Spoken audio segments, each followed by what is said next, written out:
American B2 বোমারু বিমান, যে বিমানের নাম শুনলে পুরো বিশ্ব ভয়ে কেঁপে ওঠে। আর এই বিমান দিয়েই আমেরিকা ইরানকে হামলা করেছিল। হামলা করার প্রতিফলন কি হয়েছিল পুরো ভিডিও দেখলে বুঝতে পারবেন। চলুন মূল কথায় চলে যাই। বিমানটি দেখতে হুবাহু ঈগল পাখির মতো, কারণ ঈগল পাখির দ্রুতগামী ছোটা আর রূপকরণ দেখেই এই বিমানটির ডিজাইন করা হয়েছিল। আর প্রস্তুত করার পর নাম দেওয়া হয়েছিল B2 বোমারু বিমান।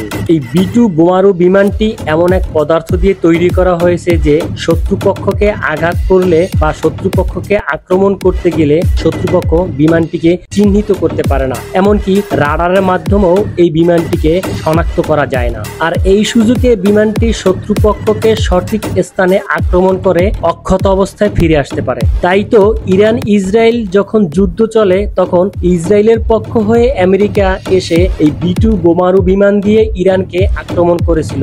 কিন্তু ইরানের দক্ষ প্রশাসনিক কমান্ডারেরা এই আমেরিকার B2 বোমারু বিমানকে শনাক্ত করতে পেরেছিল। এরপরে তারা তাকে আক্রমণ করতে সক্ষম হয়, এমনকি একটি B2 বোমারু বিমান তারা ভূপাতিত করে ইরানের মাটিতে। আর এই ঘটনাটি দেখে পুরো বিশ্ব চমকে যায়, কারণ যে B2 বোমারু বিমানের কথা শুনলে পুরো বিশ্ব ভয়ে কেঁপে উঠত, আজকে সেই পুরো বিশ্ব B2 বোমারু বিমানকে ভূপাতিত করা দেখে সবাই হাসতেছে মন খুলে। এটাই ছিল ইরান এবং আমেরিকার মূল লক্ষ্যবস্তু, যেখানে আমেরিকা মনে করছিল ইরানকে দুর্বল, আর সেখানেই ইরান দেখিয়ে দিল আমেরিকাকে যে আমরা দুর্বল না, আমরা তোমার চেয়েও শক্তিশালী এবং ভবিষ্যতে আরো শক্তিশালী হয়ে উঠবো, একটু অপেক্ষা করো।